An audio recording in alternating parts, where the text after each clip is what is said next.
እዚህ ጋር ማስተዋል ያለብን to convert a given number to percent form multiply the given number by 100 divided 100 or by 100%. ስለዚህ ፐርሰንት ማለት ሲካፈል ለመቶ ነው ያለን ነበር ይሰራው። ስለዚህ በዚህ መንገድ ማንኛውም የሰጠንን ቁጥር 100 divided by 100 በዚህ ቁጥር እናባዛና የተሰጠንን ነምበር ወደ ፐርሰንት መቀየር እንችላለን ማለት ነው። ሶ ከቀድሞ የሚለየው ኢንቨርስ ስለሆነ ነው። ቀድሞ ማካፈል ነበረ ፐርሰንትን ወደ ነምበር ስንቀይር፣ አሁን ደግሞ ነምበር ወደ ፐርሰንት ስንቀይር ማባዛት ይሆናል ማለት ነው። ስለዚህ እናያቸው። ሶ 75 seconds to 5 minutes ነው የሚለው። እዚህ ጋር ማስተዋል ያለብን ፐርሰንት ስንሰራ ከሬሾ ጋር የተገናኘ ነው። ሬሾ ስንሰራ ምንድን ነበር ያልነው? ተመሳሳይ ዩኒት ሊኖራቸው ያስፈልጋል። ኳንቲቲያቸውን ተመሳሳይ ሊሆን ይችላል። ሶ እዚህ ጋር ለምሳሌ የኤ 75 ሰከንድ to 5 ሚኒት ነው የሚለው። ሶ እዚህ ጋር ምንድነው የምናደርገው? ሚኒት እና ሰከንድ ስለሆነ ወደ አንዱ ዩኒት እንቀይራቸዋለን ማለት ነው። ስለዚህ 5 ሚኒትስ ማለት every minute have 60 seconds. So 5 minutes will have 300 seconds ማለት ነው። ሶ እዚህ ጋር 300 ወደ ያመጣው እሱ ነው። ስለዚህ ወደ ተመሳሳይ ዩኒት አሁን ለምሳሌ የቢን ብናየው ሃውርስ ኤንድ ዳይስን ይሰጣል። ስለዚህ ዳይስን ወደ ሃውርስ እንቀይራለን። ሲንን ብናየው ኪሎ ሜትርና ሜትር ነው። ስለዚህ ወደ ተመሳሳይ ዩኒት እንቀይራለን። ወይ ወደ ኪሎ ሜትር እንቀይራቸዋለን ሁለቱንም፣ ወይ ደግሞ ወደ ሜትር እንቀይራቸዋለን። ስለዚህ ይሄን ነገር ማስተዋል ይኖርባቸዋል። ሶ ኤግዛምፕል ኤያችን ምን ይሆናል? 75 seconds to 5 minutes ፐርሰንቱን ፈልጉ ነው የሚለን። ስለዚህ 75 የ300 ምን ያህል ፐርሰንቱ ነው ማለት ነው በሌላ አገላለጽ ጥያቄያችን። ስለዚህ ምንድነው የምናደርገው? 75 ሲካፈል ለ300 እናደርግና ታይምስ 100 ኦቨር ታይምስ 100 እናደርጋለን ማለት ነው። ወይም ደግሞ 100% እናደርጋለን። ሶ 100 ኦቨር 100 ስናደርገው ስንት ይሰጠናል ማለት ነው? ሲካፈል ለመቶ ለማድረግ ነው ሐሳባችን። ሶ 100 ሲካፈል እዚህ ጋር 75 ሲካፈል ለ300 ነው። ስለዚህ 75 ሲካፈል ለ300 ስናደርግ በ75 ስናቃልለው 75 ሲካፈል ለ75 ስናደርገው አንድ ነው። 300 ሲካፈል ለ75 4። ስለዚህ 1/4 ይሰጠናል ማለት ነው። ስለዚህ 1/4ኛ ሲባዛ በ100% ስናደርገው ስንት ይሰጠናል ማለት ነው? 25%።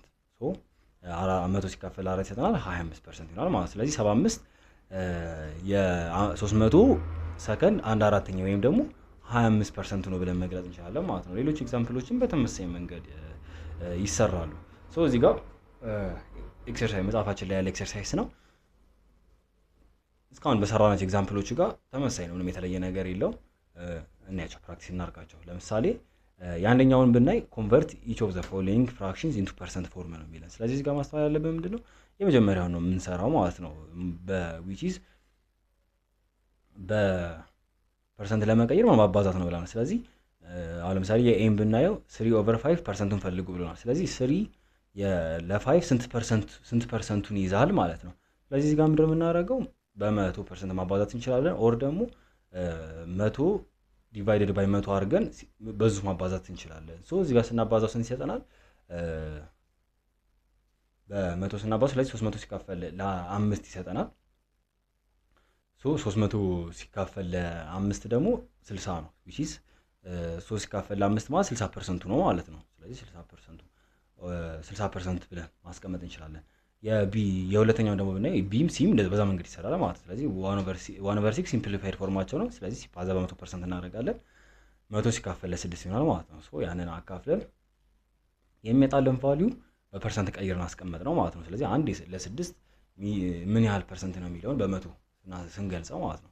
ሶ የሲ ሜዲ በዛ መንገድ ይሰራል። ሁለተኛው ደግሞ ስናየው ኤክስፕረስ ኢች ኦፍ ዘ ፎሎዊንግ ዴሲማልስ ኢንቱ ፐርሰንት ፎርምስ። ስለዚህ እዚህ ጋር ማስተዋል ያለባችሁ ዴሲማል እና ፍራክሽን ስንል ማለት ነው። ዴሲማል ስንል ሰም ነምበር ዲቫይድድ ባይ ሰም ነምበር ማለት ነው። ስለዚህ አሁን ለምሳሌ 3/5 1/6 ምናምን ያላቸው የተቀመጡት እነማን ናቸው? ፍራክሽኖች ናቸው ማለት ነው።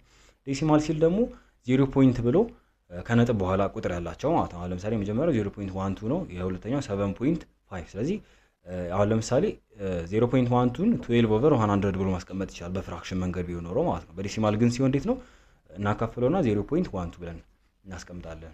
ሶ እነዚህ ዴሲማሎችን ወደ ፐርሰንት ለመቀየር ምንድነው የምናደርገው? እንዲቀለል ወደ ፍራክሽን ፎርም እናስቀምጣቸው። የመጀመሪያው ለምሳሌ 0.12 ነበረ 12 ዲቫይድድ ባይ 100 ይሆናል 100 ይሆናል። ሶ ታይምስ 100% እናደርጋለን ማለት። ስለዚህ ታይምስ 100% ስናደርገው ስንት ይሰጠናል ማለት ነው? 1200 ሲካፈል ለ100 ይሰጠናል። ከዛ በኋላ ያኛው ደግሞ ስንት ነው የሚሰጠን? 1.2% ይሰጠናል ማለት ነው ወደ ፐርሰንት ስንቀይረው። ስለዚህ በተመሳሳይ መንገድ የቀሩትን እንሰራለን። አሁን ለምሳሌ የዲን ብናየው 0.0012 ነው። ሶ ይሄን ወደ ፍራክሽን ፎርም ስንቀይረው 12 ዲቫይድድ ባይ 10000 ይሰጠናል ማለት ነው። አራት ዜሮስ ከዜሮ በኋላ አራት ስላለው 10000 ይሰጠናል። ሶ ታይምስ 100% እናደርጋለን ማለት ነው። ይሄ ዴሲማል ነምበራችን ወደ ፍራክሽን ከቀየርን በኋላ ታይምስ 100% ስናደርገው ስንት ይሰጠናል ማለት ነው? 1200 ሲካፈል ለ10 ይሆናል።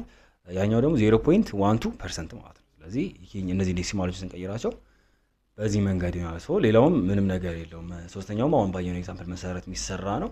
አራተኛው ኤክስፕረስ ዘ ሼድድ ፓርት ኢን ዘ ፐርሰንት ፎርም ይላል። ይሄኛውን እየሰራን ነው። ሶ እዚህ ጋር ከቅድሙ ምንም የተለየ ነገር የለውም። ጀስት በፊገር ስለሰጠን ነው፣ በስዕል ስለሰጠን ነው። ስለዚህ አንደኛው ኤግዛምፕል እንስራና ሌላውን በራሳችሁ ፕራክቲስ ታደርጉታላችሁ ማለት ነው። የመጀመሪያው ላይ እንዴት ነው? አንድ ክብ ሰጠንና ለአራት ቦታ ከፈለው። ሶ እዚህ ጋር ስዕላችንን እንሳለው። ክባችን እንዳይሰጠን በኋላ ለስንት ከፈለው? ለአራት ከፈለው። ከዛ በኋላ እቺኛውን ፓርት ቀባት፣ ራይት ብላክ አደረገው። ስለዚህ ጥያቄያችን ምንድነው? የተቀባችው ፓርት ስንት ፐርሰንት ናት የሚለው ነው። መጀመሪያ አሁን እዚህ ጋር ሐሳቡ ስለዚህ ምንድነው የምናደርገው? የተሰጠንን ወደ ፍራክሽን እንቀይራለን። ፍራክሽናችንን ደግሞ ወደ ምንድነው የምንቀይረው? ወደ ፐርሰንቴጅ ማለት ነው። ስለዚህ ሆል ጠቅላላው ክባችን አንድ ነው። ስለዚህ ክባችን ለስንት ተከፍሏል? ለአራት። ስለዚህ የተቀባው ፓርታችን ደግሞ ዋን ነው። ስለዚህ ምን ብለን እናስቀምጣለን ማለት ነው? አንድ ሲካፈል ለአራት ወይም ደግሞ 1:4 ሬሾ ያለን ከሐሳባችን እዚህ ጋር ይመጣል ማለት ነው። 1:4 ማለት ምን ማለት ነው? ከአራቱ ከተከፈሉት የሰርክል ፓርቶች ውስጥ አንደኛው ብቻ ተቀብቷል ማለት ነው። ስለዚህ 1:4 በሌላ አገላለጽ ደግሞ 1/4 ነው ተብለናል። ስለዚህ 1/4ን ደግሞ በፍራክሽን መንገድ አስቀመጥ ነው ማለት ነው ፍራክሽን። ስለዚህ ይሄ ፍራክሽናችንን አሁን ወደ ምር ቀይሩ የተባልነው ወደ ፐርሰንት። ስለዚህ ያቺ የተቀባቸው ፓርት ከጠቅላላው ክቡ ምን ያህል ይዟል እንደማለት ነው በሌላ አገላለጽ። ስለዚህ ምንድነው የምናደርገው? 1/4 ታይምስ 100%፣ ራይት። ስለዚህ 100 ዲቫይድድ ባይ 4 ይሆናል which gives percent. this gives 25%. ስለዚህ እቺ የተቀባችው ክባችን እቺ እዚህ ጋር የቀባናት ክባችን ከሙሉ ክቡ ስንት ፐርሰንት ማለት ነው? 25% ትሸፍናለች። ስለዚህ ሁለተኛው ጥያቄ በዛ መንገድ ይሰራል። ያው ሁለተኛው ጥያቄ ከዚህ ዲፈረንሱ ምንድነው? ክባችንን የከፈለው ለስንት ነው? ለ8 ነው የከፈለው። ስለዚህ እዛ ጋር 1/4 ብለን የነበረውን እዚህ ጋር ስንት እንላለን? 1/8። ሶ 1/8ን በፍራክሽን ፎርም አስቀምጠን ከዛ በኋላ እንቀጥላለን ማለት ነው። አሁን ይሄኛው ስናካፍለው 12.5% ይሰጠናል ስንሰራ። ሶ በተመሳሳይ መንገድ የተከፈለበትን መንገድ እናስባለን። አሁን የመጀመሪያው ለአራት ስለተከፈለ 1/4 ከአራቱ ከተከፈሉት ውስጥ አንደኛው የተቀባው፣ ሁለተኛው ደግሞ 1/8፣ ሶስተኛው ደግሞ ለአምስት ነው የከፈለው። ክብም ሆነ ሬክታንግልም ሆነ ትሪያንግልም ሆነ ተመሳሳይ ነው፣ የከፈለበት መንገድ ነው የሚለያየው። ስለዚህ 5 ቦታ ነው የተከፈለው። ስለዚህ የተቀባው ደግሞ አንድ ስለሆነ አንድ ሲካፈል ለ5 አድርገን ያኛውን ደግሞ አንድ ሲካፈል ለ5 ወደ ፐርሰንት ስንቀይረው ስንት ይሰጠናል? ታይምስ 100% ስናደርገው 20% ይሰጠናል ማለት ነው። ስለዚህ 20% ሸፍኖታል ማለት ነው። ስለዚህ አሁን እነዚህ 5 ናቸው። እነዚህ 100 ቦታ ተከፍለው ቢሆን ኖሮ 20ዎቹ የተቀቡ ይሆናሉ ማለት ነው። ወደ 100 ፐር 100 ማለት ነው ስንነሳ ፐርሰንቴጅ። ሶ ፐርሰንቴጅ ሪቪዥናችንን በዚህ እናጠቃልላለን ማለት ነው።